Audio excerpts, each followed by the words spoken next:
पाक फौज जिंदाबाद, पाक फौज जिंदाबाद, जनरल आसिफ मुनीर जिंदाबाद, पाकिस्तान मुस्लिम लीग जिंदाबाद, कायद आजम मोहम्मद अली जिन्ना जिंदाबाद, नवाज शरीफ जिंदाबाद, जिंदाबाद पाकिस्तान मुस्लिम लीग जिंदाबाद कायद आजम पाकिस्तान मुस्लिम लीग कायद आजम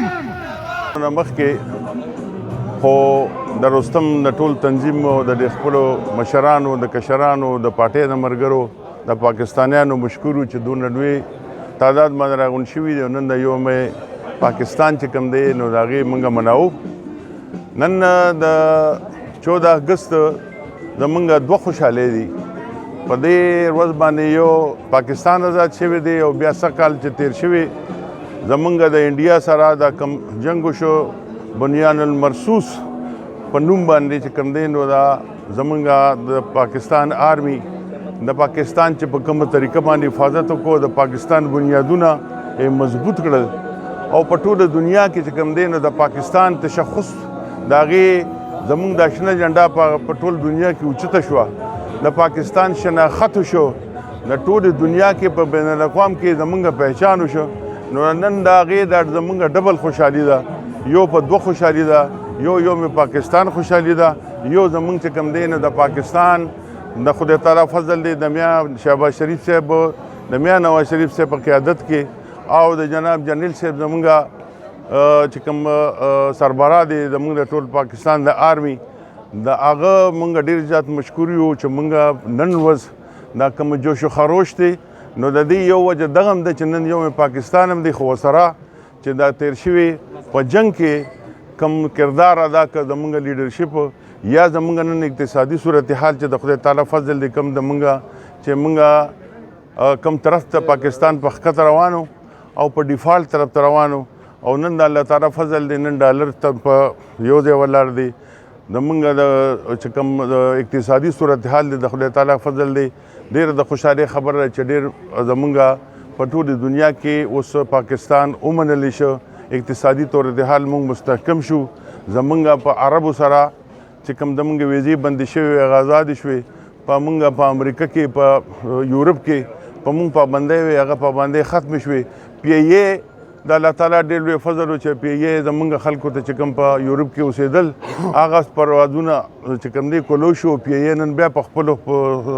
پو باندې ودرېده میډیا والا ټول ډاکټر نواز خان کوربه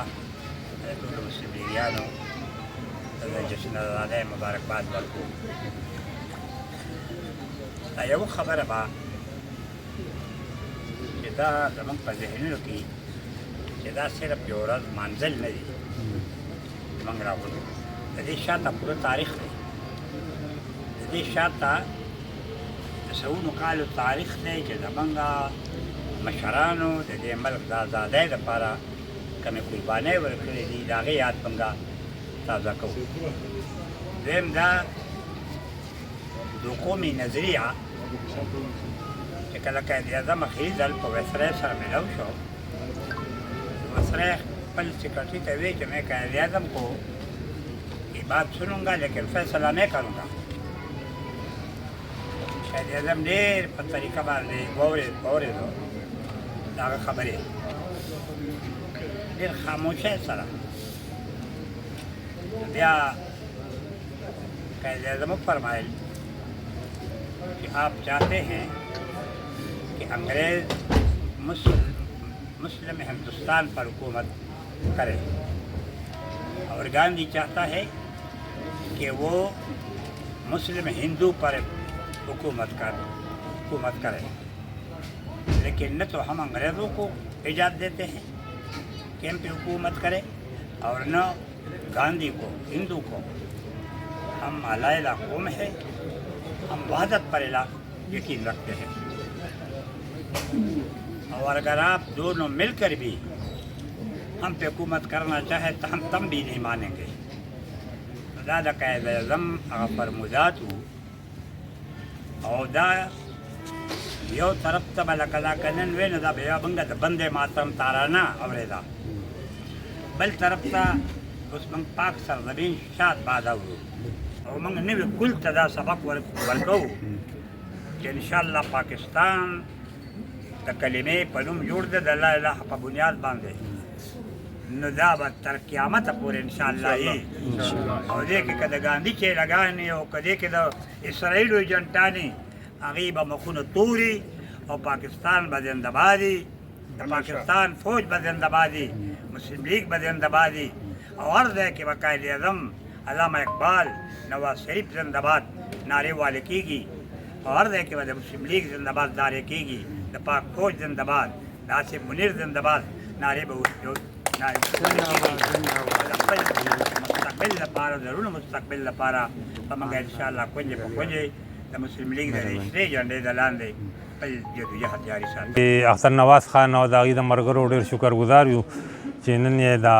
14 اګست په دې موقع باندې د ملګري راغونډ کړي دي او خوشحالي مناوي. نو دا موږ ټولو له پکار دي ځکه چې پاکستان الله پاک موږ له یو داسې آزاد مملکت را کړی دی چې دا په ټولو دنیا کې تاسو ته به پته چې دا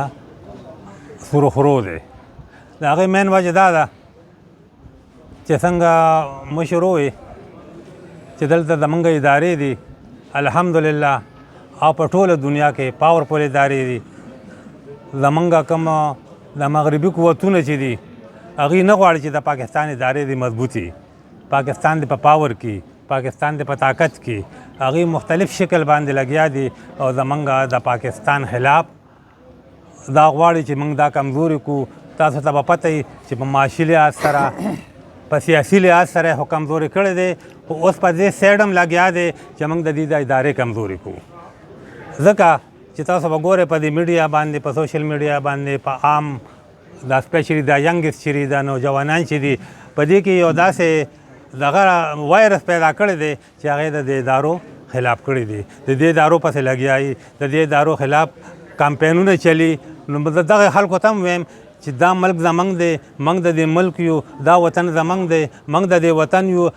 او دا ادارې چې مضبوطي نو دا ملک به مضبوطي نو دا ملک چې مضبوطي دلته به خوشحالي دلته به امن و اماني دلته به روزګاري او که نه تاسو د خپلو ادارو له خپې وښئ دا د مطلب دا چې تاسو ځان نه خپل لاسونه په خپله کټ کوئ.